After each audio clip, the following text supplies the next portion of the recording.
Guys, कैसे हो सब? बढ़िया। स्वागत है आप सभी का हमारे YouTube चैनल में जिसका नाम है रिफ्रेम। यहाँ पे हम लोग जैसा वर्ड सजेस्ट करते हैं रीफ्रेम, हम आइडियाज को रीफ्रेम कर रहे हैं। आइडियाज को एक नए नज़रिए से देखने की कोशिश करें, एक न्यू पर्सपेक्टिव दे रहे हैं। इस जर्नी को आगे ले जाने के लिए हम लोग आज एक पॉडकास्ट कर रहे हैं जिसमें हमारे साथ एक बहुत ही इंटरेस्टिंग व्यक्ति जुड़े हुए हमारे साथ में, जिन्होंने एजुकेशन, रिसर्च, सोशल वर्क और एंटरप्रेन्योरशिप में एक अपना अलग योगदान है, उनका एक अलग उन्हें पहचान बनाई है। सर, हम Godavari institute of management and research के डायरेक्टर हैं। सर एक रिनाउंड एकेडमिशियन भी है। सर 21 ईयर्स का सर का टीचिंग एक्सपीरियंस है, 1 साल का सर का इंडस्ट्रियल एक्सपोजर भी है। इसके अलावा सर एक PhD गाइड। 9 स्कॉलर्स ने सर के अंडर अपनी डॉक्टरेट कंप्लीट करी है और अभी 5 और स्कॉलर्स सर के साथ उस जर्नी में जुड़े हुए अपनी PhD कंप्लीट कर रहे हैं। इसके अलावा सर की एक अपनी ट्रस्ट है जिसमें सर चेयरमैन है। वो ट्रस्ट एक प्राइमरी और सेकेंडरी स्कूल मैनेज कर रहा है। उसके और आगे सर एक एंटरप्रेन्योर भी है जिसमें सर अपना एक फैमिली बिजनेस है सर का, जिसका नाम है मेट्रो ऑटोमोबाइल्स, जो कि एक गवर्नमेंट रजिस्टर्ड सप्लायर है हैवी स्पेयर पार्ट्स और 2 व्हीलर स्पेयर पार्ट्स के। तो ये जो इतना इंटरेस्टिंग व्यक्ति है, तो इनसे मिलते हैं। तो वेलकम सर। पहले तो सर बहुत बहुत thank you, we are honoured कि आप पॉडकास्ट पे आए। आपका एक बहुत कीमती समय आप हमें दे रहे हैं। हम एक्सपेक्ट कर रहे हैं कि यहाँ से हम बहुत कुछ सीख के जाएंगे MBA के बारे में। इन जनरल एक आपकी जो लोडेड जर्नी है, PhD आपने किया है, मतलब आप research, academic, social work, entrepreneurship, ये जो सब सेक्टर्स में आपने इतना काम किया है, इसमें हम आपसे सीखना चाहेंगे, इंसाइट्स लेना चाहेंगे कि हमारी ऑडियंस जो है वो इसमें जैसे कोई एंटरप्रेन्योरशिप कर रहा है तो वो आपसे क्या सीख सकता है। अगर किसी को MBA करना है, आप MBA स्कूल के डायरेक्टर हो, वो क्या कर सकते हैं। तो सर की जो ये लोडेड जर्नी, तो सर से ही थोड़ा जानते हैं। तो सर भले मैंने थोड़ा इंट्रोडक्शन दिया है, but still despite of that ये तो आपका एक प्रोफाइल हो गया, इसके पीछे एक व्यक्ति भी है ना। तो हम आपके बारे में थोड़ा और आपके से जानना चाहेंगे। नमस्कार, my self doctor Prashant Warke. I am basically mechanical engineer. मैंने MTech मास्टर्स किया है मशीन डिज़ाइन में। उसके बाद MBA किया है मार्केटिंग और फाइनेंस में। इसके बाद में PhD एडमिनिस्ट्रेशन में किया है। और ये सब होने के बाद जो आपको शायद पता नहीं, मैंने लॉ भी किया है, आई एम ऑल्सो लॉयर। तो ये सारा करने के पीछे बेसिक वजह तो ये थी कि हम MBA के बारे में आज बात कर रहे हैं। yes. मैंने MBA किया था 2001 में, 24 इयर्स बैक। और MBA कोर्स जो इन्वेंट हुआ है, ये हार्वर्ड बिजनेस स्कूल ने 1980 में फर्स्ट टाइम इसको इन्वेंट किया। तो ये MBA कोर्स का 107-108वां साल चल रहा है। और MBA एकमात्र कोर्स ऐसा है कि जो आपको हर चीज को देखने का नजरिया बदल देता है। हम ऐसा कहा जाता है कि successful people want to different things, they does things differently. तो MBA जो है ये आपका हर चीज का आयाम बदल देता है। तो इतना सारा एजुकेशन किया है, बट ये सारे एजुकेशन में MBA का जो अपना स्टेटस है वो अलग ही है। और एक कहना चाहूँगा, एक अगर एंटरप्रेन्योरशिप आपको अच्छे से करनी है, आपको जॉब करना है, आपको खुद का कोई स्टार्टअप शुरू करना है, आपको टीचिंग में आना है, कोई भी बात हो, इन सबसे परे अगर आपको एक रिस्पॉन्सिबल सिटीजन बनना है तो it is mandatory that we should manage the things properly. और एक अच्छे थिंग्स प्रॉपर करने के लिए आपको व्यवस्थापन शास्त्र, मैनेजमेंट बोलते हैं, नॉलेज होना बहुत जरूरी है। सर आपने बहुत अच्छा इंट्रोडक्शन, बट मैं आपको फिर से पीछे ले जाना चाहूँगा क्योंकि आपकी जो इतनी अच्छी प्रोफाइल है। मैं जानना चाहूँगा कि आप यहाँ तक जो आपकी जर्नी रही, यहाँ तक पहुँचने के लिए क्या डिसिप्लिन लगता है, क्या वो फीचर्स थे, क्या कैरेक्टरिस्टिक्स थी जो आपको यहाँ तक लाती है। तो हम जाते हैं आपके चाइल्डहुड में, समझते हैं कि आपका जन्म, हम मतलब आप हमें थोड़ा बताइए कि आपका जन्म कहाँ हुआ, फिर आपकी कैसी जर्नी रही, आपका फैमिली बैकग्राउंड क्या था, फिर आप इंजीनियरिंग तक जहाँ पे पहुँचे, फिर हम लोग धीरे धीरे आगे जाते हैं। तो हम आपके एज अ पर्सन भी जानना चाहेंगे ताकि हमें और इंस्पिरेशन के लिए हम एडमायर कर सके इस वजह में। मेरा जन्म जो है वो जलगांव में हुआ 1976, अराउंड 47-48 एज है आज मेरी। मैं लगता हूँ बात अलग है, मतलब appreciate yourself ना, so others can appreciate us। तो बेसिकली जलगांव में लाना स्कूल, लाना कॉलेज सामाजिक विद्यालय, वहाँ से मैंने 10th किया।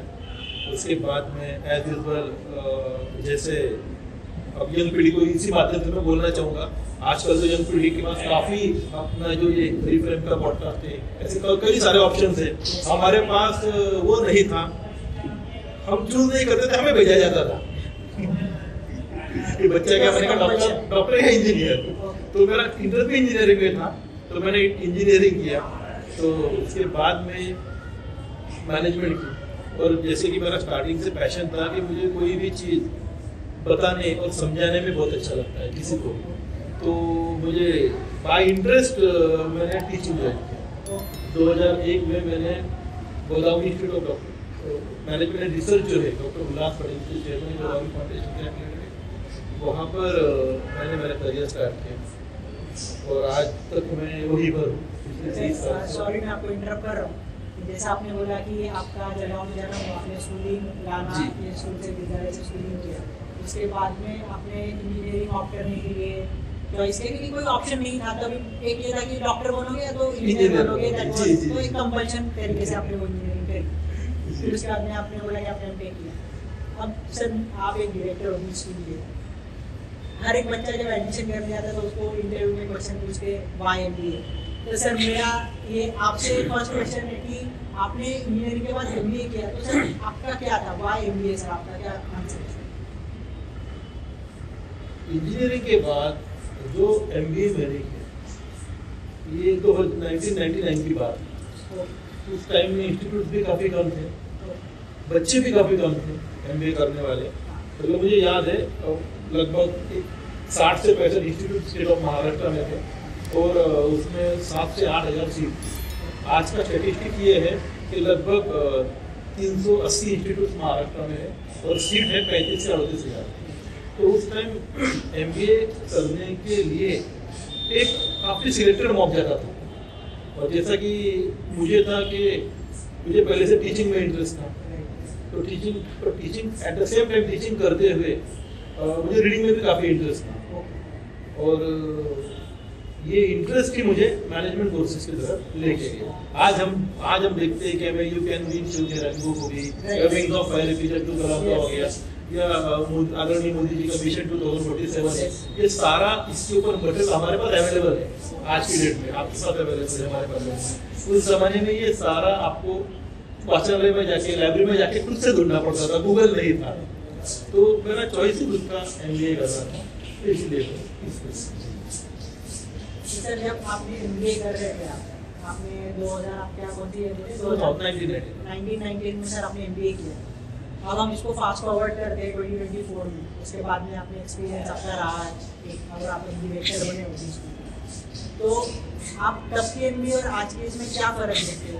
मतलब हम ये जानना चाहेंगे कि आज जो इंडस्ट्रियल 4.0 इंडस्ट्रियल 4 रिवॉल्यूशन होने के बाद IIoT हो गया, AI हो गया, डिजिटल ट्रांसफॉर्मेशन हो गया, उस वजह से क्या चेंजेस आए? मतलब आप एमबीए को आपने इवॉल्व होते हुए देखा है, तो आज ये जो पैरामीटर्स है इनसे इसका क्या इम्पैक्ट है?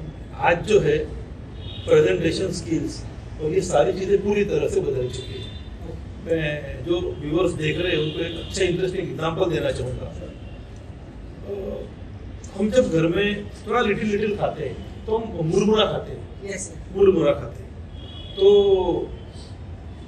एक ज़माने में वो मुरमुरा में जब उसमें कांदा नमक डाल के खाते तो उसको कोंडीचे मुरमुरे बोला जाता था मराठी में। आज का जो जनरेशन है ये पफ राइस विद ऑनियंस वाला है, चीज वही है, बट वो जो कोंडीचे मुरमुरे से पफ राइस विद ऑनियन का जो सफर हुआ है पिछले 20-22 साल में टेक्नोलॉजी, नो डाउट इसका इम्पैक्ट एमबीए में पड़ रही है।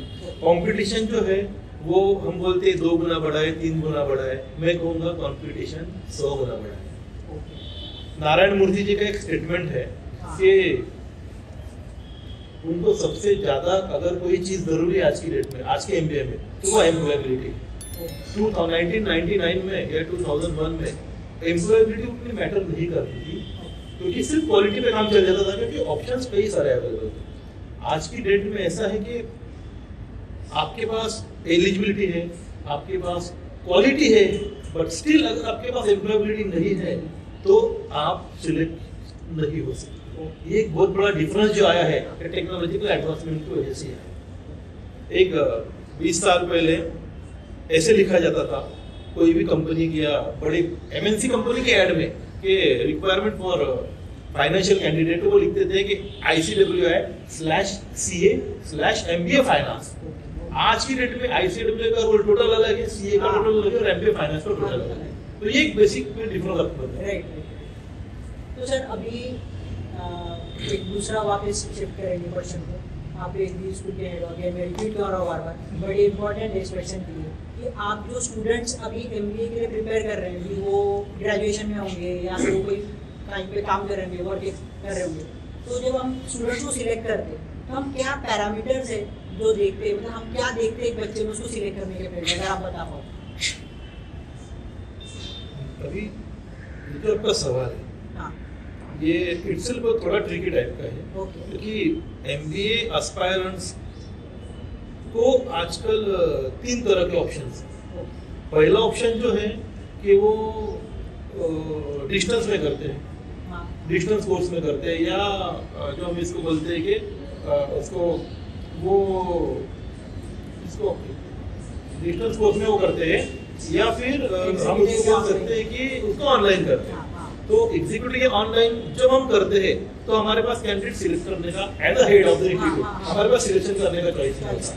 सेकंड वाला जो है वो है कि जो रेगुलर एमपी फुल टाइम होता है, उसमें एडमिशन जिसमें सेंट्रल एडमिशन प्रोसेस के थ्रू होते हैं, जैसे महाराष्ट्र गवर्नमेंट का CET आप ले लो, उसका एडमिशन होगा CET के through, director of technical education के थ्रू एडमिशन होगा। उसमें इंस्टीट्यूट को ये चॉइस नहीं है कि वो कौन से कैंडिडेट को सिलेक्ट करे, किसको ना करे, क्योंकि एडमिटेड ऊपर से होके आता है, हमें जस्ट उसको एडमिट करना होता है बेस्ड ऑन उसकी एलिजिबिलिटी क्राइटेरिया। तीसरा जो है, जो ऑटोनोमस इंस्टीट्यूट से, वहाँ पर ये चीजें हैं जो अपने खुद का एंट्रेंस लेते हैं, जैसे नर्सिंग होंगे हो गया, सिम्बोसिस हो गया, इन लोगों का खुद का एंट्रेंस है, सिडनैम हो गया, ये जिनका जो इंस्टीट्यूट का खुद का एंट्रेंस होता है, वो बच्चों को सिलेक्ट करने का स्वतंत्र उनके पास होता है, उसमें वो डिपेंड है।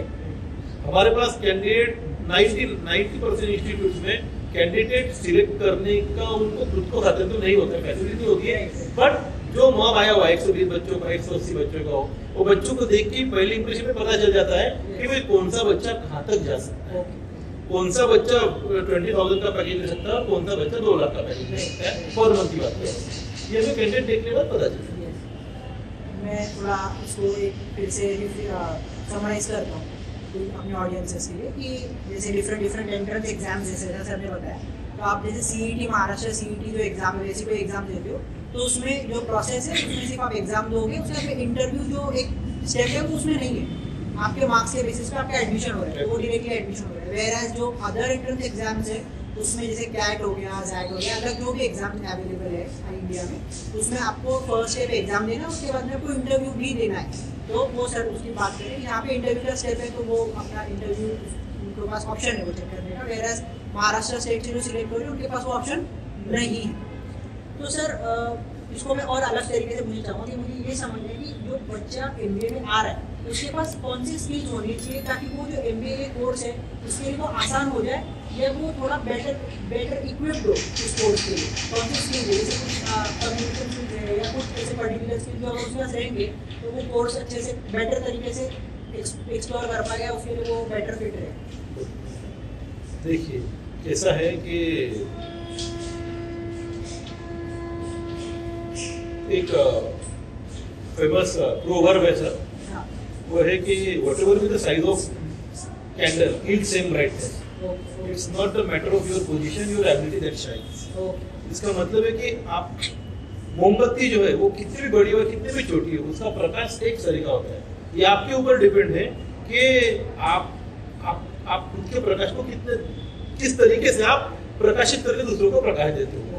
अब कैंडिडेट जो है, जो आता है, अब जो रूरल बैकग्राउंड से आता है कैंडिडेट और जो मेट्रो बैकग्राउंड से कैंडिडेट आता है, दोनों का हम in terms of presentation skills जो होते हैं, in terms of soft skills होते हैं, हम शायद कंपैरिजन ना भी कर पाए, बट दोनों में एक चीज जो बहुत ज्यादा जरूरी है वो है कि उसका इनहरेंट उसकी विलिंगनेस, खुद कुछ करने की इच्छा, सेल्फ मोटिवेशन, इनहरेंट विलिंगनेस। हम अक्सर बोलते हैं, बच्चों में अक्सर ये फोबिया होता है कि मेरा तो कम्युनिकेशन स्किल अच्छा नहीं है, मैं तो इंग्लिश में 4 लाइनें बोलती हुए घबराता हूँ, मैं कैसे बोल पाऊंगा, या फिर MBA में जाना है तो you should have good English, good communication skill, you should be good orator, ऐसे कई सारे मैथ्स जो हम बोलते हैं बच्चे कैरी करके चलते हैं, और उसके चलते MBA उसको करना भी है तो वो कर नहीं पाता, या फिर वो ऐसे कोई डिस्टेंस में लेके बस डिग्री लेके वो शांत हो जाता है। जबकि अगर वो बच्चा फुल टाइम कोर्स करे, कॉलेज में आए, तो वो खुद को बहुत अच्छी तरह से डेवलप कर सकता है। तो मैं सबसे बड़ा तो ये बोलूँगा कि MBA में अगर आपको आना है तो सबसे मेन जो आपको चाहिए वो आपको चाहिए कि आपकी सेल्फ मोटिवेशन और एक्साइटेड उसमें नहीं चाहिए, इसके ऊपर सारा खेल। और दूसरा की कंसिस्टेंसी, आपको अगर ये करना है तो आपके दिल से इच्छा होनी चाहिए, आपकी कंसिस्टेंसी होनी चाहिए। बाकी सारा काम उस इंस्टीट्यूट का, उस फैकल्टी का है कि जो आपको नर्चरिंग करके प्रॉपर शेप आपके करियर को दे सकते। अभी देखिए आज की डेट में अगर आप इंडियन कॉर्पोरेट सेक्टर देखोगे, आज की बात, तो 78% कंपनी के जो CEO है या जो क्रीम पोजीशन पे है, 22% अबाउ, 78 to 80% जो अपनी ब्लू चिप्स कंपनी है, उनमें सिर्फ 10 या 15% लोग MBA। इवन कई कंपनी के तो CEO डिप्लोमा करके उस पोस्ट पे गए। तो एक चीज तो सबसे वेरी कॉमन है कि आपको MBA करना है तो आपका करियर गोल क्या है। अगर आप फ्रेशर हो और अगर आपको MBA करना है तो आपको फिर फुल टाइम कोर्स करना, ये कभी भी अच्छी बात है। अब आपको फुल टाइम MBA कोर्स करना है तो फुल टाइम MBA कोर्स करने के लिए आपके पास 3 ऑप्शन है जो आप कर सकते हो। सबसे पहला तो अगर आपको 2 साल पूरे डिवोशन के साथ करना है तो फिर आपको महाराष्ट्र गवर्नमेंट का CET देके, या रिस्पेक्टिव जिस स्टेट में आप रहना चाहो स्टेट गवर्नमेंट का CET देके आप स्टेट गवर्नमेंट कॉलेज में एडमिशन ले सकते हो। दूसरा है कि अगर आपको IIMS का एडमिशन लेना है तो CAT है, उनका खुद का एग्जाम है, CAT देके आप IIMS के लिए ट्राई कर सकते हो। बट उसके लिए काफी प्रिपरेशन की जरूरत है, क्योंकि 28 IIMS है अक्रॉस द इंडिया और 2,500-3 हजार सीट्स है, और उसके लिए लगभग 7 से 8 लाख लोग उसमें अप्लाई करते हैं। तो टारगेट आपका काफी चैलेंजिंग है।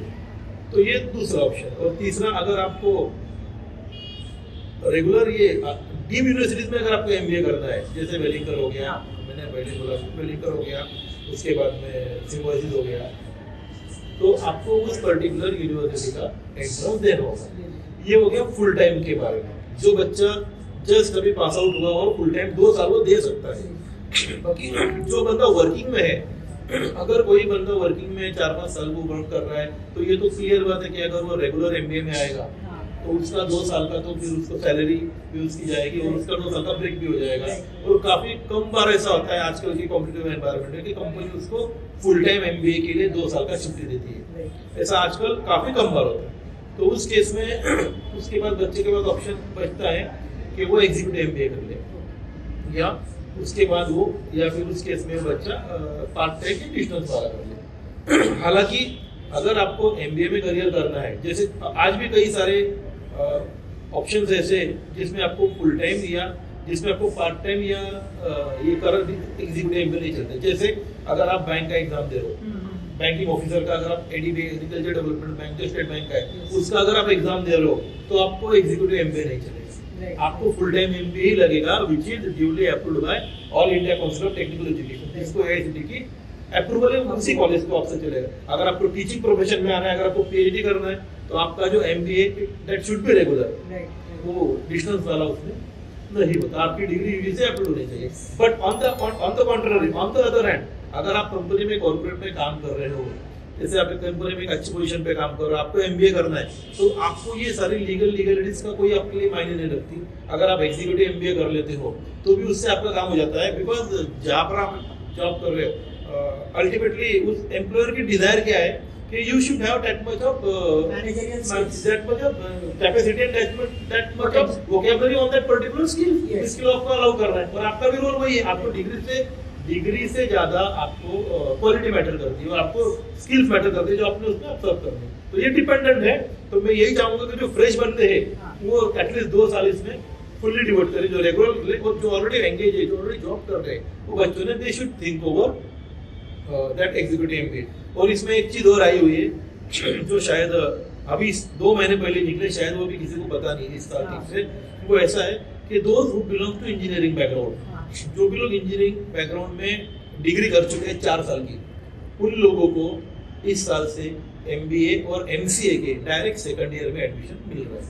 मतलब इंस्टेड ऑफ 2 इयर्स उनको सिर्फ 1 साल में उनको एमबीए का डिग्री मिल रहा है, डायरेक्ट सेकंड ईयर में उनका एडमिशन हो रहा है। तो एक इस साल से गवर्नमेंट, महाराष्ट्र गवर्नमेंट ने, इनफैक्ट एआईसीटी ने अक्रॉस द नेशन ये पॉलिसी शुरू की है। तो अगर कोई इंजीनियर का बच्चा अगर जो ये देख रहा है, तो रिफरेंट पॉडकास्ट के मार्फत अगर कोई देख रहा है, तो मैं उसको बताना चाहूंगा कि इस बारे में फर्दर डिटेल के लिए वो रिफरेंट पॉडकास्ट से संपर्क करे, या अगर मुझसे कुछ बात करें तो रिफरेंस से, क्योंकि इस पैनल में एक अच्छा एक बच्चों के लिए उपलब्धि यहाँ पर उपलब्ध की गई है। तो आपका एक साल में भी एमबीए आपका हो सकता है। तो सर जो बोलना चाह रहे हैं वो ये कि हम एक काउंसलिंग पैनल भी क्रिएट कर रहे हैं जिसमें हमारे पास अलग अलग एक्सपर्ट्स होंगे। आप फिर आपके डाउट्स लेके आ सकते हो करियर काउंसलिंग के लिए, जिसमें आपका एमबीए रिलेटेड हो सकता है, इंजीनियरिंग हो सकता है, कोई भी फील्ड से हो सकता है, डॉक्टर वगैरह कुछ भी। आपको उसके लिए काउंसलिंग चाहिए तो आप हमें कांटेक्ट कर सकते हैं। उसके लिए सारी डिटेल्स आपको डिस्क्रिप्शन बॉक्स में नीचे मिलेगी। Sir coming back to topic again, sir एक मिथ होता है बाहर स्टूडेंट्स में कि फ्रेशर जो है उन्होंने एमबीए नहीं करना चाहिए। ऐसा एक मिथ है या फैक्ट है, आप क्लियर कर सकते हैं इसके ऊपर कि फ्रेशर से करना चाहिए? इसमें ये जो मिथ है आपने बोला वो सही है। इस मिथ का हिस्ट्री ओरिजिन में आपको बताऊं, ये मिथ निकला कहाँ से। दुनिया में 168 कंट्रीज ऐसी है जिसमें एमबीए अभ्यासक्रम चलता है। तो ये 168 कंट्रीज में हमारा हिंदुस्तान ये एकमेव कंट्री ऐसा है कि जहाँ पर ग्रेजुएशन के बाद सीधा एमबीए को एडमिशन के लिए अलाउ है। बाकी 167 कंट्रीज में अगर आपको एमबीए में जाना है तो आपको मिनिमम 6 महीने से मैक्सिमम 2-3 साल तक का एक्सपीरियंस जरूरी है, उसके सिवा आपको एमबीए में एडमिशन नहीं मिल सकता। लेकिन मैं दूसरी चीज यहाँ पे आपको बोलना चाहूंगा कि ये जो सारी बाकी कंट्रीज है, यहाँ पे जो पॉपुलेशन डेंसिटी है वो इंडिया की कंपेयर बहुत ज्यादा कम है। हमारे पास पॉपुलेशन डेंसिटी है, हमारे पास ह्यूज मार्केट है, हमारे पास काफी सारा पोटेंशियल है। तो इसीलिए एमबीए यहाँ पर अलाउ किया गया है, उसमें कोई दिक्कत नहीं है, बच्चा कर सकता है। और मैं तो ये बोलूंगा कि बच्चे ने ग्रेजुएशन के तुरंत बाद एमबीए करना चाहिए, और एमबीए करते वक्त साइड बाय साइड उसने एक तो छोटा मोटा अपना एंटरप्रेन्योरशिप वाला या छोटा मोटा कहीं जॉब या पार्ट टाइम जॉब भी करना चाहिए, so as to he or she can get a proper knowledge, practical as well as theoretical both of us. Sir और अभी जैसे हम लोग बात कर रहे थे कि जब अभी इंडस्ट्री 4.0 के बाद में आर्टिफिशियल इंटेलिजेंस और ये मशीन लर्निंग बोल लो, आर्टिफिशियल इंटेलिजेंस बोल लो, क्लाउड कंप्यूटिंग बोल लो, ये जो सब चीज़ें, डिजिटल मार्केटिंग, तो ये जो सारी चीज़ें हैं, इनका क्या अभी जो न्यू करिकुलम्स है इंस्टीट्यूट्स के अलग अलग कॉलेजेस के, क्या ये इनको अडॉप्ट कर पा रहे हैं या नहीं कर पा रहे? तो क्या करना चाहिए ताकि ये अडॉप्ट कर सकें? और सॉरी टू इंटरप्ट यू, एक और उसमें सप्लीमेंट ये ऐड करना चाहूँगा कि क्या इन चीज़ों का जेन्युइनली मतलब क्या इम्पैक्ट आता है एमबीए एज अ कोर्स पे? इन जनरल तो हम लोग देख रहे हैं कि पढ़ते हैं कि यार एआई के जॉब्स चली जाएगी, वो कम हो जाएगी, ये सब एक डर रहता है। तो इन चीज़ों का सीखने से क्या एमबीए कोर्स जो कर रहा है उसको हेल्प होगी या नहीं होगी? और होने के बाद में ये कॉलेजेस इसको इम्प्लीमेंट कर पा रहे हैं या नहीं कर पा रहे? अभी जैसे कि आप सबने सुना होगा कि न्यू एजुकेशन पॉलिसी आई है। न्यू एजुकेशन पॉलिसी 2020 के तहत एमबीए करने वाला बंदा अदर देन मैनेजमेंट सब्जेक्ट भी पढ़ सकता है। और जो मतलब अगर उसको संगीत में इंटरेस्ट है तो एक सब्जेक्ट को संगीत का भी पढ़ सकता है। इतनी फ्लेक्सिबिलिटी अभी गवर्नमेंट आप एमबीए में अगर आपने बोला कि मुझे एमबीए में एक सब्जेक्ट मुझे संगीत विशारद का करना है, तो आपको फैसिलिटी अवेलेबल है व्हाइल डूइंग एमबीए। तो ये जो बास्केट है, चॉइसेस बास्केट जो है, ये एनईपी में आया हुआ है। तो इस हिसाब से एनईपी लेवल 2024-25 से ऑलमोस्ट हर स्टेट में एनईपी लागू हो गया है। तो इसमें जो है बेसिकली हम जब एमबीए की बात करते हैं तो एआई हो गया, क्लाउडिंग हो गया, या आपका मशीन लैंग्वेज हो गया, डिजिटल मार्केटिंग हो गया, ये जो सारे कंप्यूटर बेस्ड हम बात करते हैं तो हम बेसिकली मैनेजमेंट मतलब क्या है? एमबीए का सिंपल है सर कि to manage the activity done by or with others, to manage the business activity done by or with others, ये सिंपल उसका बनता है। जैसे अब हम बोलते हैं कि मशीन लर्निंग, एआई, ये जो सारी कंप्यूटर चीजें हैं, इनका मैनेजमेंट में क्या काम? ऐसा भी एक बच्चे बोलते हैं कि भाई एमबीए तो अलग है, जिसमें planning, organising, staffing, directing, controlling ये सारा होता है, उसमें ऑर्गेनाइजिंग बिहेवियर होता है, उसमें इकोनॉमिक्स होता है, उसमें अकाउंटिंग होता है, उसमें फाइनेंस होता है, उसमें मार्केटिंग होता है, एचआर होता है। इसमें ये कंप्यूटर कहाँ से आ गए? तो बेसिकली ये सारी जो चीजें हैं, आज ये सारी चीजें एक मैनुअल मोड से निकलकर ये सारी डिजिटल मोड पर चली गई है। पहले होता था कि कोई कंपनी के बंदे को अगर कहीं से रिपोर्ट मंगाना उसको 8 दिन लग जाते थे, वो 4 जगह से रिपोर्ट मंगाता, वो कंप्रेस करके समराइज शीट आता था। आज वो ड्यूरेशन उसका 15 मिनट का हो गया है। जस्ट उसको एक मेल डालना है, एक मेल डालकर उसको 10 मिनट में रिपोर्ट आएगा। उसका जो सॉफ्टवेयर वहां पर है, वो सॉफ्टवेयर उसको कन्वर्ट करके उसको एक्सेल शीट बना के उसको present, past, present and future projection, demand supply बना के पूरा आपके सामने बकेट में पेश किया जाएगा। इतना ये फास्ट हो गया। इसलिए जितना टेक्नोलॉजी बढ़ता जाएगा उतना एमबीए का रिस्पांस बढ़ता जाएगा। और रही बात एआई की, आर्टिफिशियल इंटेलिजेंस, तो इसके बारे में एक मिथ ऐसा है कि ये जिसने इसको बनाया उसी की जॉब खाने वाला है, यही जॉब खा जाता है, सब जाता है। सही बात है। एक जमाने में 1985 की बात है, जब कंप्यूटर इंडिया में आया था, जब सैम पित्रोदा जी के नेतृत्व में राजीव गांधी सरकार में कंप्यूटर आया था, तो जिन लोगों ने कंप्यूटर का विरोध किया था कि भाई ये चीज तो हमारे सारे लोगों का जॉब खा जाएगी, हमारे लोगों को जॉब नहीं मिलेगा, लोग बेरोजगार होते हैं, काफी सारे निकले थे। आज आप देखेंगे we can't imagine ourselves without a gadget for even for half an hour. तो इतना लोग, तो एआई जो है, एआई से अभी हम लोग आर्टिफिशियल इंटेलिजेंस के वो सिर्फ 10% हम समझ पाए। 90% एआई को हमने समझना अभी भी बाकी है। जिस दिन हमें 100% एआई समझ में आ जाएगा, उस दिन हमारा एक न्यू थॉट प्रोसेस होगी, नया सोचने की क्षमता और नई तरीके से बढ़ जाएगी, और एआई बेस करके हम हर चीजों को आसानी से कर पाएंगे। तो ये मेरे हिसाब से ये मिथ है, इसमें कोई दम नहीं।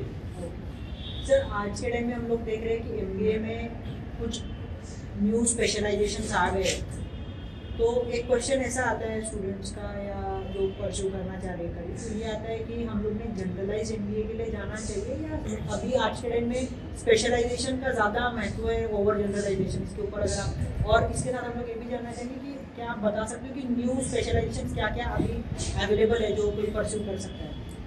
अभी एमबीए में जो ट्रेडिशनल स्पेशलाइजेशन चलती आए हैं, ये तो है मार्केटिंग, फाइनेंस, एचआर, ऑपरेशंस, ये 4 तो बेस हो गया।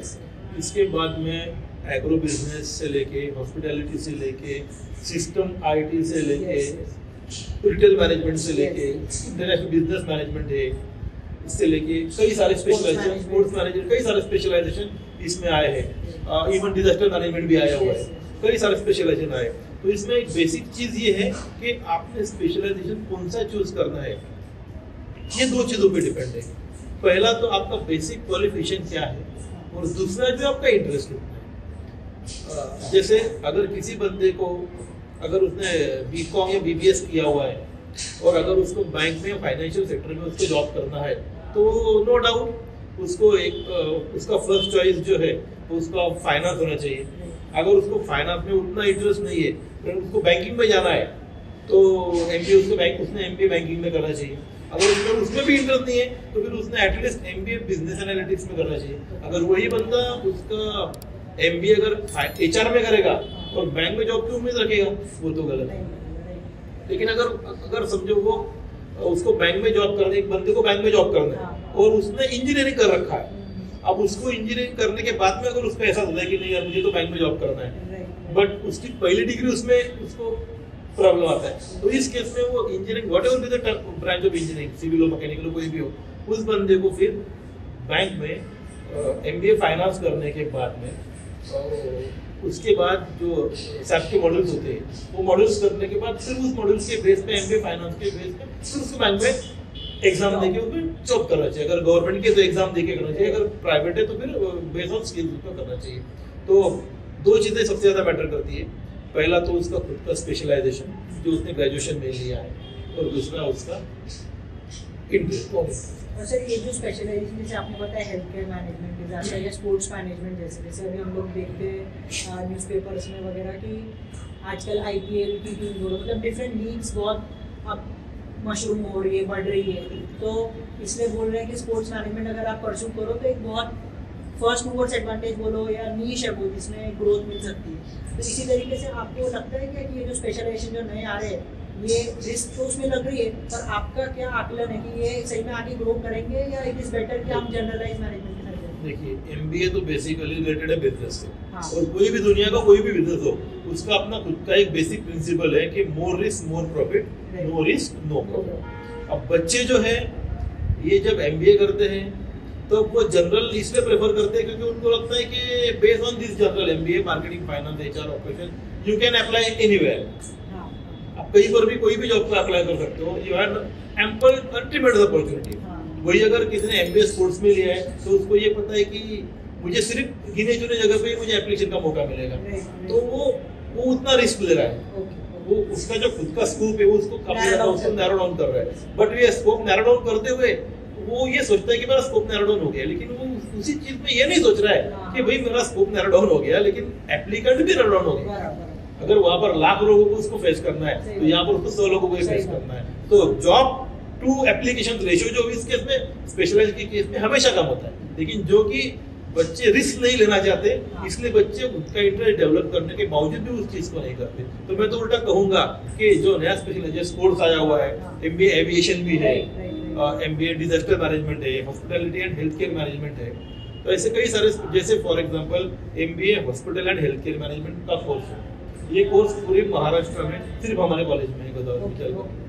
और ये कोर्स करने के बाद में गवर्नमेंट के कोविड पास पोस्ट कोविड जो है पैंडेमिक, उसके बाद में गवर्नमेंट की कई सारी जो हेल्थ सेक्टर है उसमें कई सारी ऑफरिंग्स है, कई सारी अपॉर्चुनिटीज निकली है, और उसके लिए बंदा एमबीए हेल्थ केयर वाला बंदा डायरेक्टली उसमें रिक्रूट होता है, उसके लिए पोटेंशियल काफी अच्छा है। लेकिन बच्चे इस चीज को करते नहीं क्योंकि उनका मैथ है कि अगर मैं एमबीए हेल्थ केयर करता हूँ तो फिर मुझे हॉस्पिटल इंडस्ट्री में ही काम करना है, हॉस्पिटल में ही काम करना है, इस तरीके से। तो जब भी जो भी अलग चीज में हटकर सोचोगे आप तो आपको डेफिनेटली अच्छा पोटेंशियल, अच्छा आउटलुक मिलेगा। तो मैं चाहूंगा, मैं तो कहूंगा आप सबको कि भाई आप एक अलग चीज पे जाओ।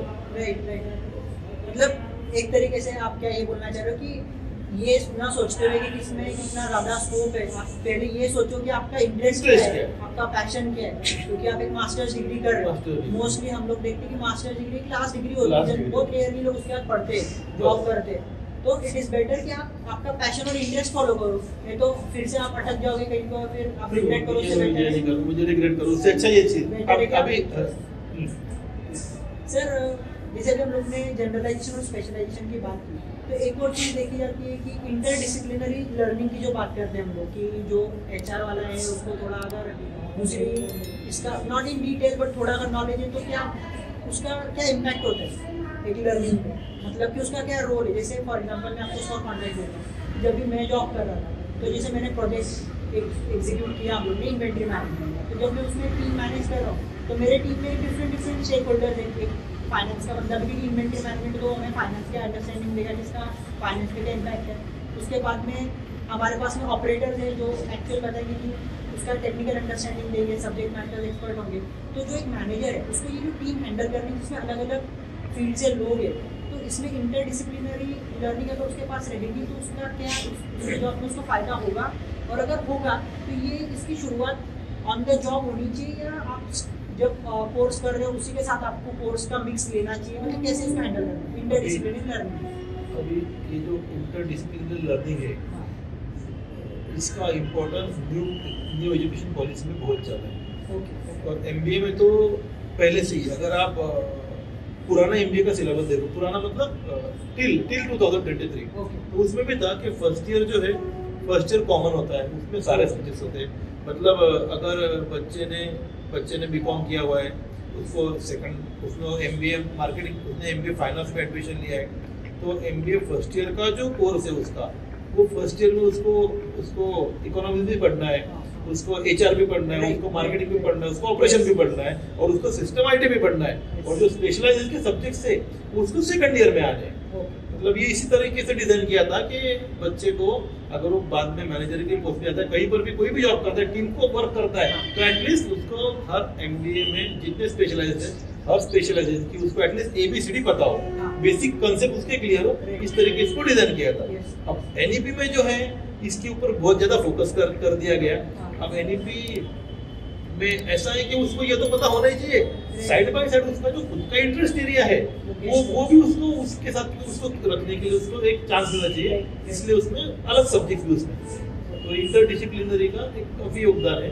तो कोई भी आप आजकल ऐसा है कि जो सारे एमबीए के कोर्सेस है ये यूजीसी अप्रूव्ड होते हैं और यूजीसी उनको मान्यता देती है, तो मान्यता देते टाइम ये भी इस सबको एनईपी कंपलसरी कर दिया गया।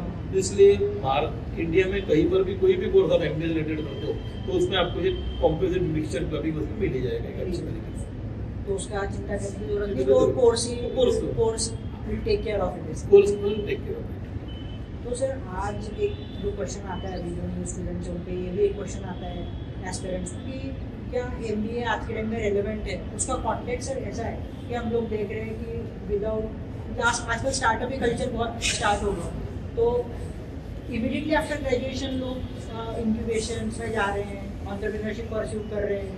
तो इस एज में, और इसके साथ में एक और ऐड करना चाहूँगा, इलॉन मस्क जो आजकल बहुत सेंसेशनल पर्सनैलिटी है ऑनलाइन, उन्होंने भी रिपीटेडली बहुत बार अपने कॉन्वर्सेशन में इस बात को कहा है कि एंटरप्रेन्योर जो है वो, या अब उनका एक ट्वीट था वो उन्होंने उसमें ऐसा बोला था कि अमेरिका का एमबीएआइजेशन हो रहा है।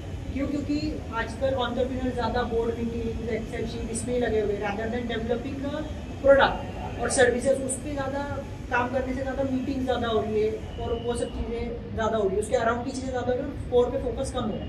इसलिए उनको बोलना था कि, तो इसलिए इस यहाँ से क्वेश्चन ये आ रहा है कि क्या एमबीए आज के टाइम में भी रेलेवेंस रखता है या फिर लोग डायरेक्टली परस्यू करना चाहिए एंटरप्रेन्योरशिप या दूसरी चीज़।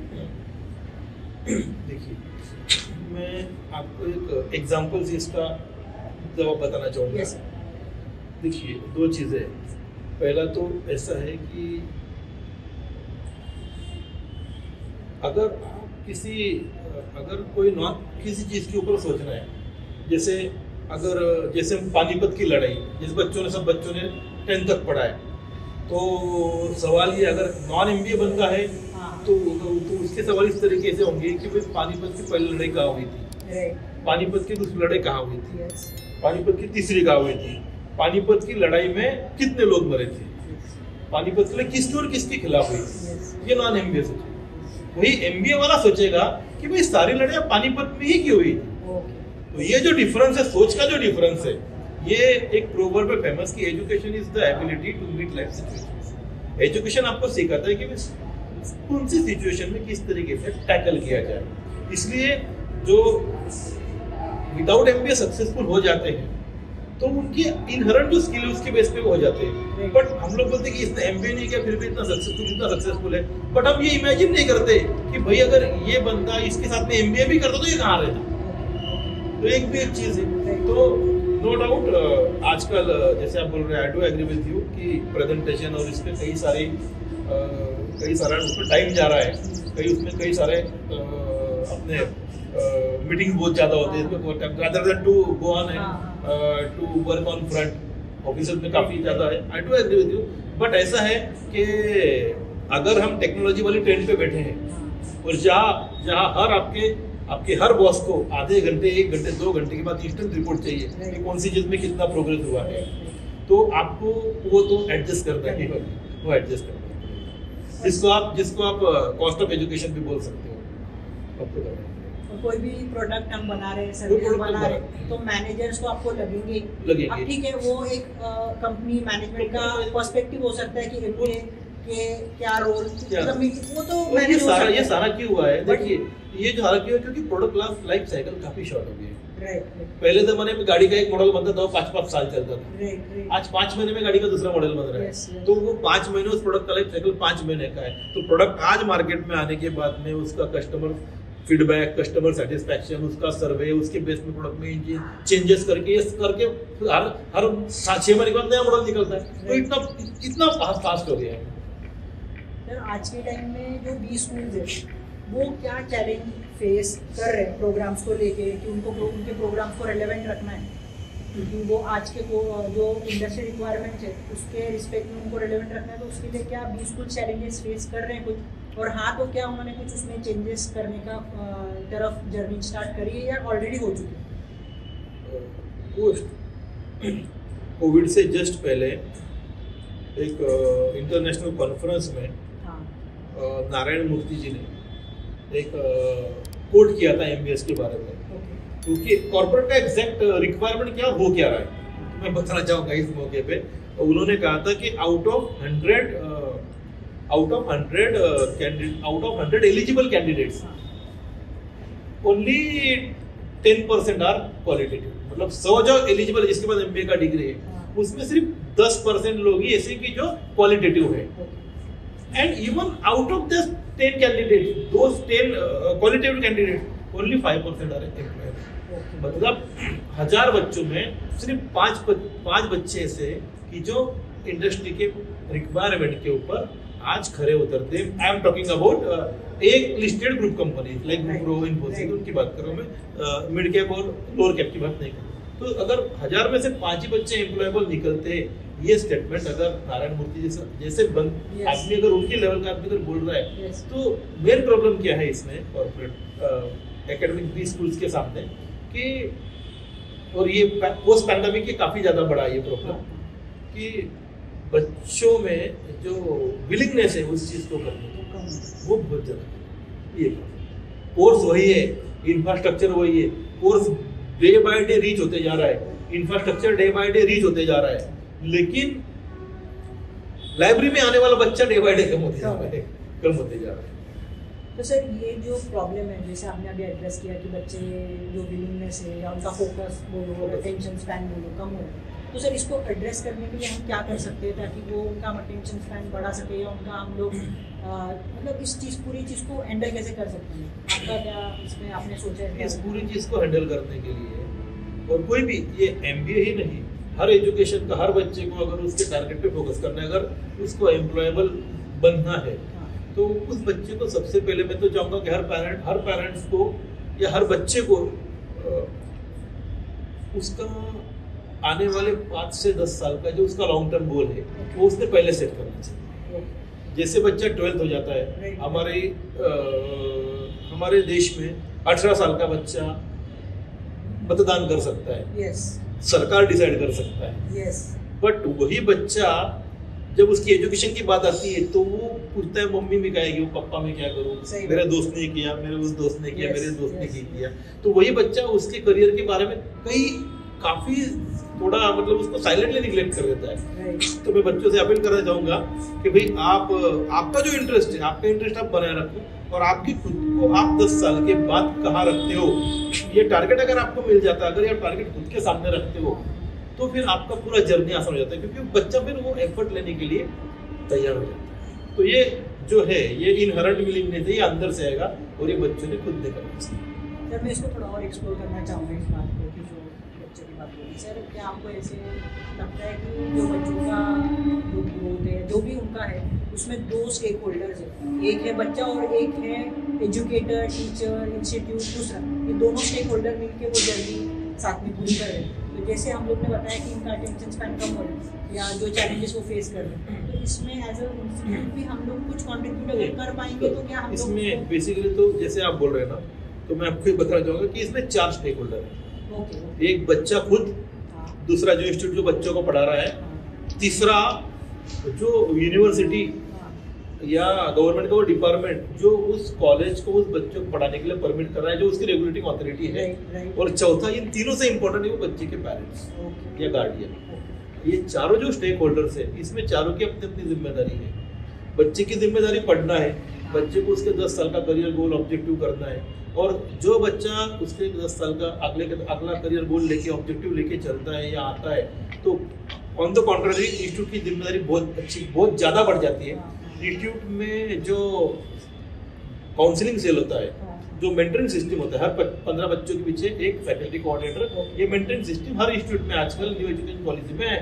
तो वो मेंटर की जिम्मेदारी है कि उस बच्चे के रोल को समझे, उस बच्चे के फ्यूचर टारगेट को समझे और अकॉर्डिंगली उसको गाइड करे, उसका एक स्ट्रेटेजिक प्रोफार्मा बनाए कि भाई इस बच्चे को ये और अचीव करना है, तो इसको 2 साल में अपने ऑफिस में क्या करना है। अगर कोई बच्चा है जो बोलता है कि सर मुझे ठीक है, वो MBA में एडमिशन लिया है, वो बच्चों बोलते हैं कि सर मुझे बैंकिंग सेक्टर में जाना है, मुझे बैंक में काम करना है, तो उस मेंटर को चाहिए कि वो मेंटर उस बच्चे को बैंकिंग सेक्टर के बारे में अवगत कराए, बैंकिंग अपॉर्चुनिटीज के बारे में अवगत कराए, उसके असाइनमेंट्स वगैरह जो होते हैं वो उसको प्रोजेक्ट दे, तो उसको स्पेसिफिकली बोला जाए कि भाई प्रोजेक्ट तुझे इस अच्छे बैंक में करना है, प्रोजेक्ट में उस बच्चे की हेल्प करे ताकि वो बच्चे का वो करियर प्रॉपर्ली सेट हो सके।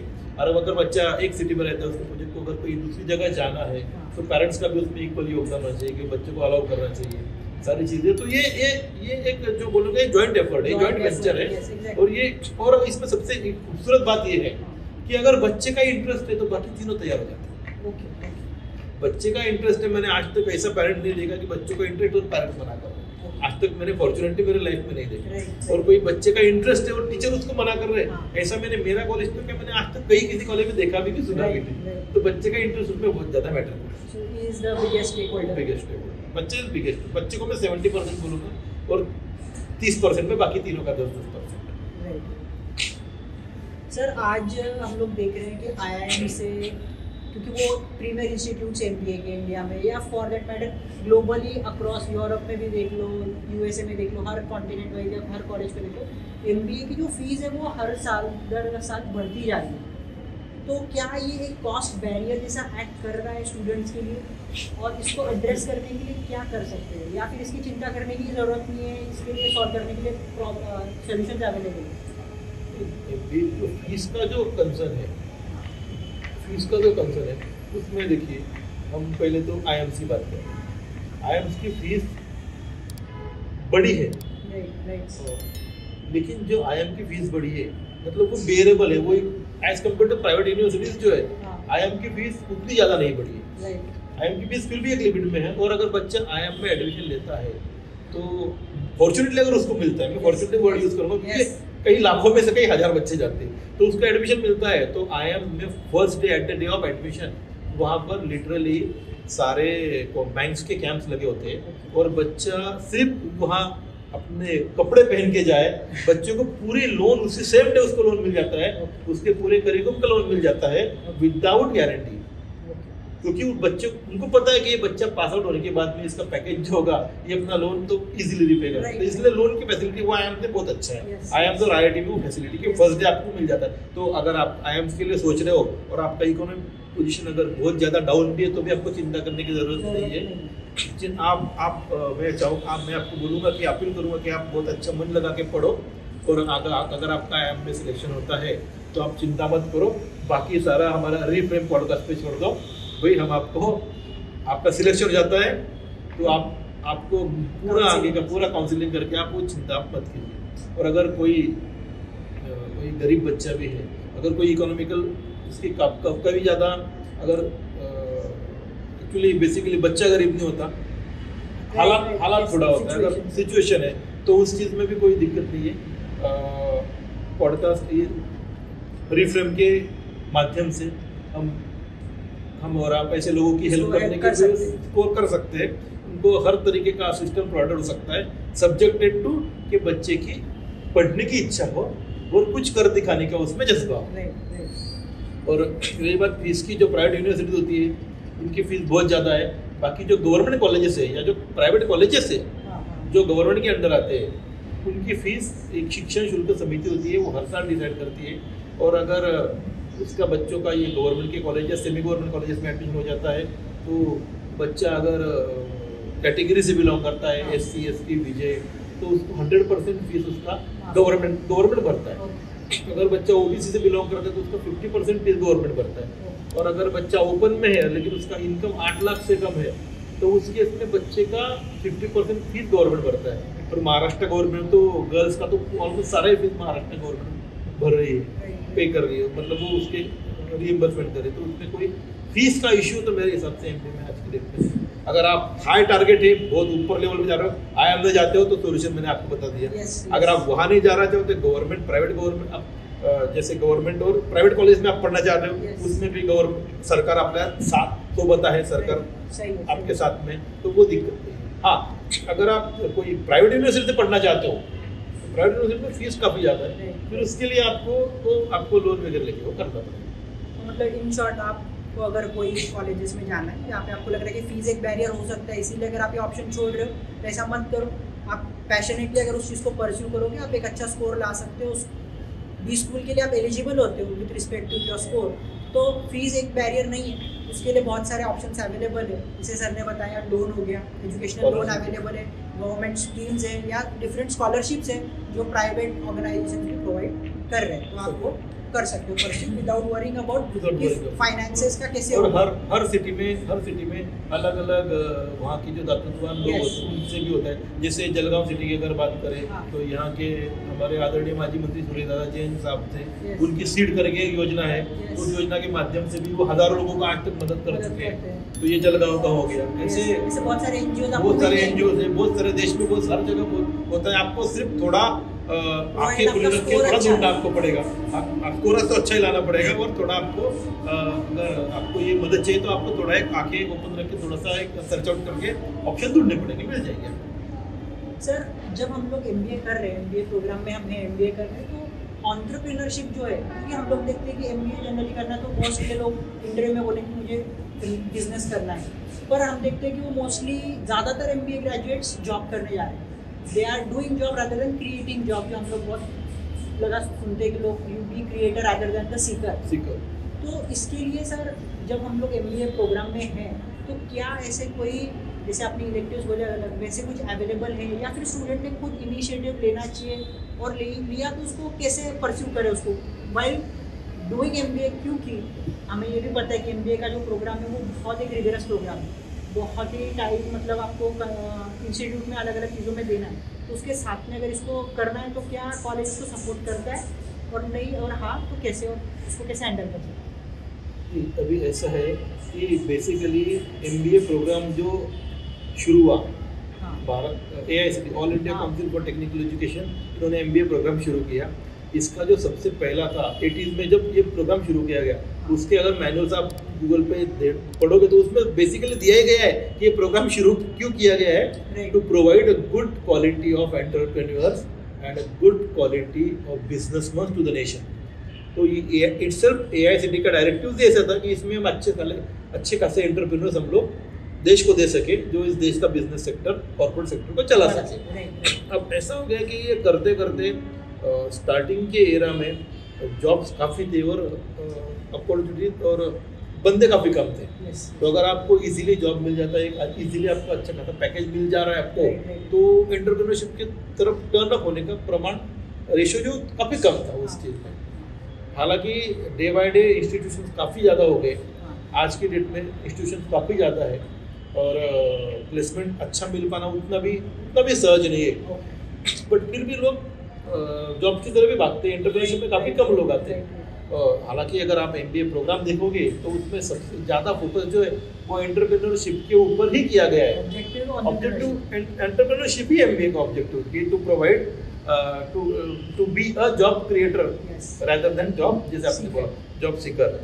लेकिन अगर आपको प्लान ए, प्लान बी आपके पास है, और अगर आपको प्लान ए सीधा साधा थोड़ा छोटा लग रहा है, जिसमें आपको without touching our comfort zone, अगर आपको एक अच्छा खासा लिमिटेड अमाउंट मिल रहा है तो हम लोग ज़्यादा कंफर्ट जोन की बात नहीं निकलना चाहते। ये जो एटीट्यूड है, ये एटीट्यूड अगर बच्चे छोड़ दें तो एक अच्छे खासा एंटरप्रेन्योर्स का एक, मैं बोलूँगा कि एक जनरेशन तैयार हो सकता है। तो इसलिए बच्चों को खुद को कंफर्ट जोन से बाहर निकलने की ज़रूरत है। अपॉर्चुनिटीज तो है बहुत ज़्यादा।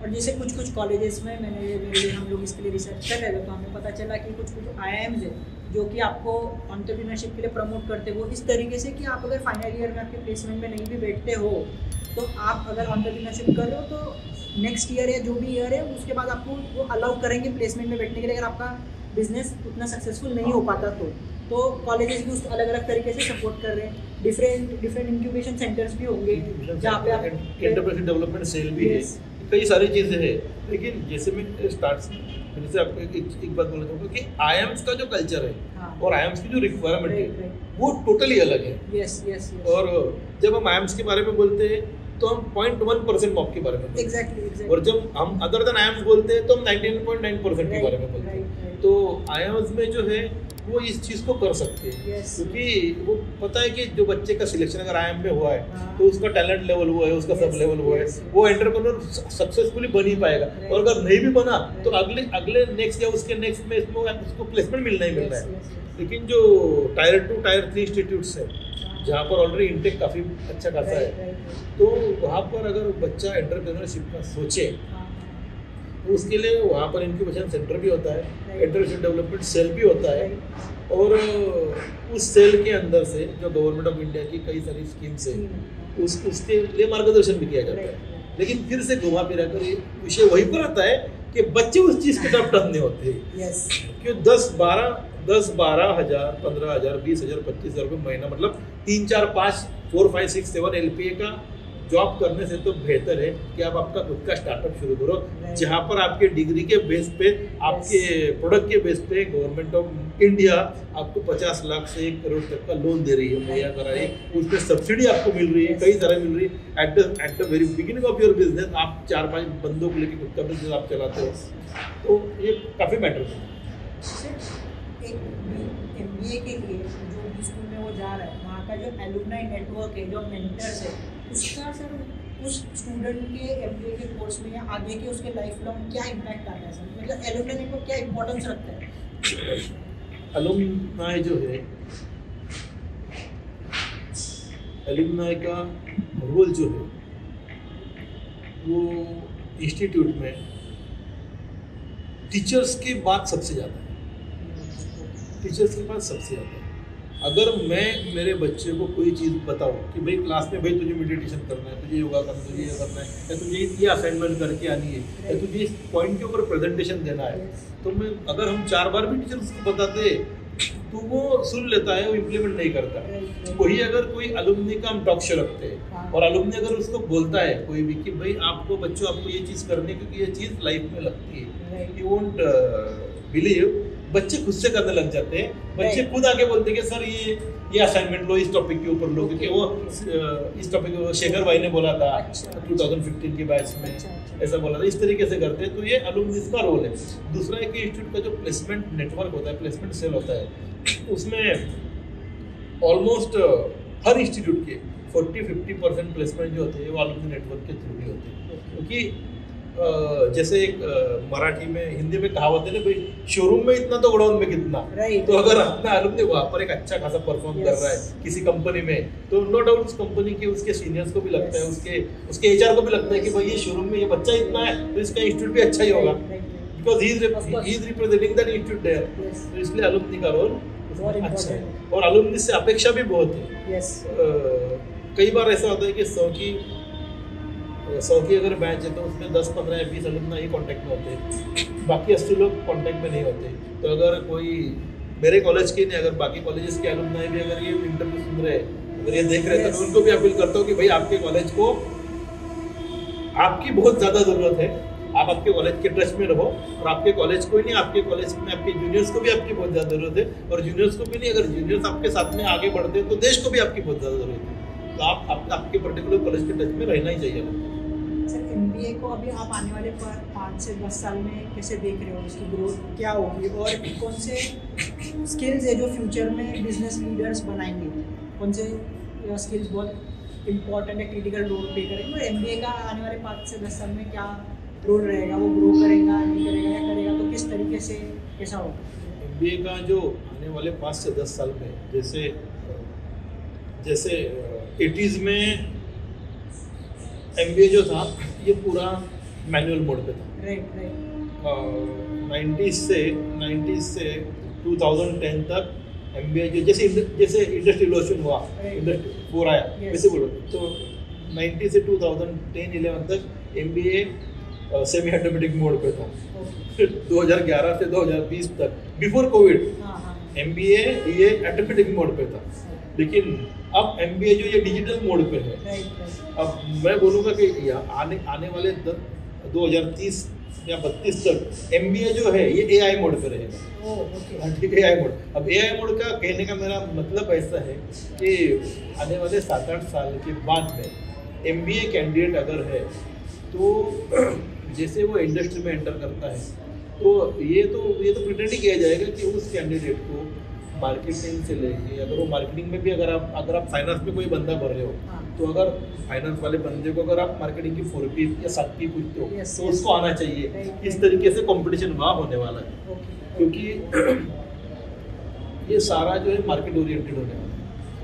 दूसरा, जैसे अभी हम एक स्पेशल लाइन देख रहे हैं, जैसे अभी आपने डिजास्टर मैनेजमेंट, जैसे मैंने अपना नया स्पेशल लाइन है, लेकिन 2030-32 चलते चलते डिजास्टर मैनेजमेंट सिर्फ डिजास्टर मैनेजमेंट नहीं रहेगा, ये हो जाएगा डिजास्टर एंड सेटलमेंट मैनेजमेंट। मतलब only disaster is not sufficient, वो डिजास्टर के बाद में सेटलमेंट आप इसको कैसे कर सकते हो, या डिजास्टर रीइंफोर्समेंट मैनेजमेंट। इस तरीके से नए स्पेशल है। जैसे हमने आपको पता है कि hospital and health care management, तो ये hospital and health care management नहीं रहेगा, इसमें hospital health care and curing management अलग से आ जाएगा। मतलब A to Z solution under one roof. इस तरीके से MBA का आने वाले 10 सालों में तो टोटल जो बोलते हैं आउटलुक ही चेंज होने वाला है। दूसरी बात कि 10 साल के बाद जैसे हम आज बोलते हैं कि AI से जॉब कम हो गए, ऐसा हो गया, कंप्यूटराइजेशन हो गया, तो MBA का कंप्यूटराइजेशन हो सकता है, लेकिन MBA को रिप्लेस नहीं किया जा सकता।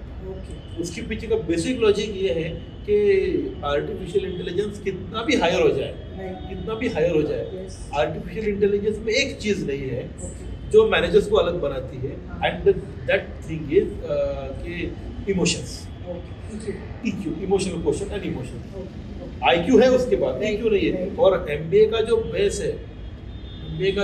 है, बिजनेस सेक्टर का जो बेस है, इंडियन बिजनेस सेक्टर का जो बेस है, आजकल हर चीज मार्केट ओरिएंटेड बनती है, और मार्केट ओरिएंटेड प्रोडक्शन इस कोई बड़ी बात नहीं है। तो जब तक मार्केट मैपिंग का जो स्ट्रेटजी है वो इमोशंस बेस है। जैसे हम देखेंगे कोई ये आ गया, अगर कोई फेस्टिवल आ गया, अकॉर्डिंगली ऐड शुरू हो जाते हैं, ये इमोशंस के ऐड होते हैं। तो ये जो कैची वाला जो पॉइंट है, ये कभी रिप्लेस नहीं हो सकता AI से।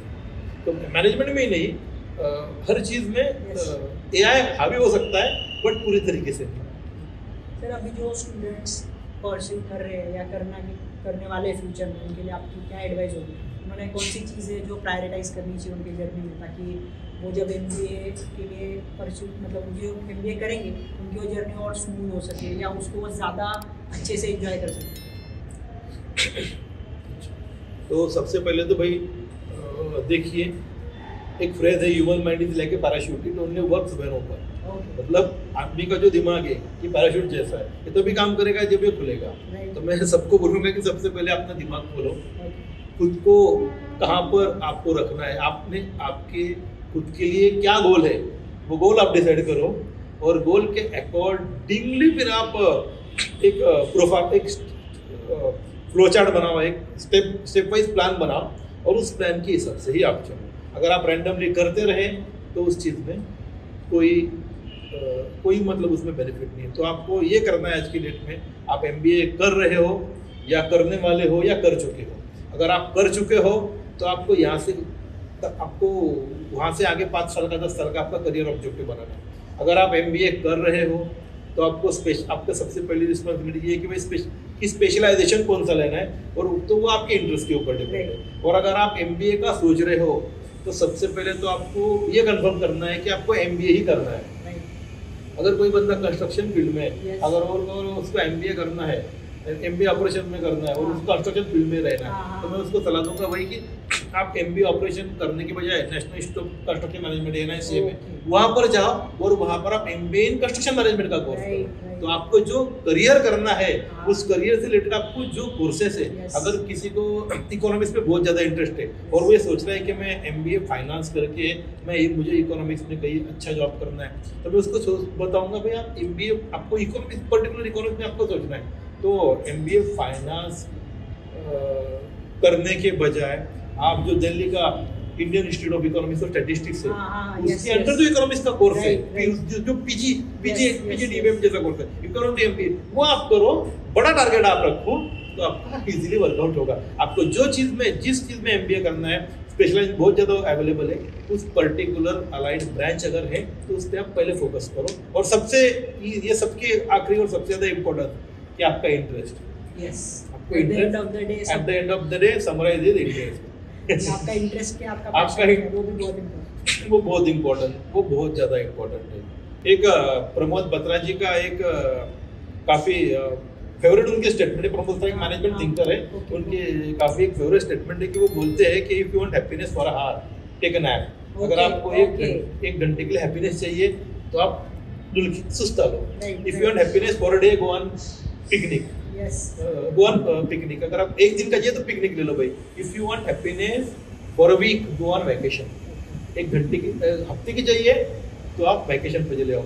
If you want happiness for a month get married, ऐसे बोलते हैं, but I am not agree with that कि भाई महीने की तो शादी कर लो, but I am not agree with that. If you want happiness for a year, एक साल भर की खुशी अगर आपको चाहिए बच्चों, तो इनहेरेंट वेल्थ, बच्चे पैसों के पीछे आप लोग। If you want happiness for a year, inherent wealth, पैसे के पीछे लो। But if you want happiness for a life time, then learn to love what you do. अगर आपको जिंदगी भर की खुशी चाहिए, जो करते हैं उससे प्यार करना सीखो। तो पहले आपके करियर से आप प्यार करना सीखो, आपको खुद ब खुद आपका करियर ही आपको बताएगा कि आपको करना क्या है। आप जिंदगी भर खुश भी रहोगे और आपका करियर भी एक अच्छे से सवरेगा। आपका इंटरेस्ट और आपके पास अपॉर्चुनिटी, इसका एक बेटर नेटवर्किंग इंटीग्रेशन आप करो and you will be definitely get success to your life. Sir एक लास्ट सेकंड क्वेश्चन जी, कि कौन सी ऐसी चीज़ें जो चेंज करना ज़रूरी है आज एमबीए एजुकेशन से रिलेटेड, ताकि वो बहुत बड़ा इम्पैक्ट लाए? ऐसी कौन सी चीज़ है जो आपको लगता है कि जो अब जरूरी है? एमबीए एजुकेशन में जो सबसे जरूरी चीज़ मुझे लगती है वो चीज़ ये है कि एमबीए एजुकेशन में इंटर्नशिप कंपल्सरी होनी चाहिए। जैसे कि देखा गया है कि ऑलमोस्ट सभी एमबीए प्रोग्राम्स में जैसे फर्स्ट ईयर हो जाता है और सेकेंड ईयर शुरू होता है, उसके बीच में जो 2 महीने का एक समर वैकेशन होता है, उसमें समर इंटर्नशिप होती है 2 महीने की होती है। तो वो 2 महीने की इंटर्नशिप सफिशिएंट नहीं है। तो मैं तो ये स्ट्रांगली अपील करूंगा पॉलिसी मेकर से कि ये इंटर्नशिप 6 महीने की होनी चाहिए और ये फर्स्ट सेमेस्टर के बाद होनी चाहिए, ताकि बच्चा 3rd और 4th सेम में उसके स्पेशल के सब्जेक्ट्स ले सके। 6 महीने की इंटर्नशिप और बच्चे को उस कंपनी में पर्टिकुलरली जाके एक्चुअल इन हैंड ट्रेनिंग उसको होनी चाहिए। ये बहुत ज़्यादा ज़रूरी है। और उसके साथ में ही जो उस पर्टिकुलर कॉलेज के प्रोफेसर्स हैं, उन प्रोफेसर्स को भी, जैसे यूजीसी ने कई सारे कोर्सेज किए कि वो यूजीसी बोलते हैं कि आप फैकल्टी डेवलपमेंट प्रोग्राम करो। फैकल्टी डेवलपमेंट प्रोग्राम टीचर्स के लिए मैंडेटरी है। तो मैं बोलूँगा कि एमबीए के टीचर्स को फैकल्टी डेवलपमेंट प्रोग्राम के साथ साथ 2 या 3 साल में एक बार 3 या 4 महीने की छुट्टी उस पर्टिकुलर कॉलेज से मिलनी चाहिए और उस फैकल्टी को 4 महीने का इंटर्नशिप फैकल्टी को खुद को करना चाहिए। क्योंकि अगर फैकल्टी अपडेटेड है तो बच्चे अपडेटेड है। तो बच्चे को फैकल्टी पढ़ चुका है 10 साल पहले, वो वही पढ़ा रहा है, आज कॉर्पोरेट कहाँ से कहाँ चाहिए, तो faculty let to faculty enter into the corporate. तो ये काफी एक रिवोल्यूशनरी ये चेंज हो सकता है, पर इसको एक जॉइंट एफर्ट की जरूरत है। सर आपका भी इतना बड़ा जो जर्नी रहा है, लास्ट अभी आप डायरेक्टर पोजीशन पर हो, सर आपके पूरी जर्नी में एमबीए एजुकेशन की जर्नी में ऐसा कौन सा एक्सपीरियंस था जो आपको लगा ये बहुत रिवॉर्डिंग था, बहुत सेटिस्फाइंग था, जहाँ पे आपको बहुत सेटिस्फेक्शन मिला कि ये चीज़ है जो अभी भी आज भी मुझे इसमें पैशनेटली रोक के रखी है, मैं इसको और एंजॉय भी कर रहा हूँ? मेरा एक अलुमनी था, एक बार एक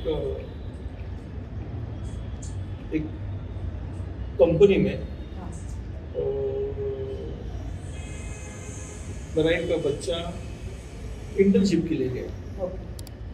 मल्टीनेशनल कंपनी थी। अब जैसे कि थोड़ा मेरी पब्लिक है तो नाम बताने में थोड़ा ये है। Sure, एक बच्चा वहाँ पर था, तो अच्छे पोस्ट पे था वो, और मुझे पता नहीं था।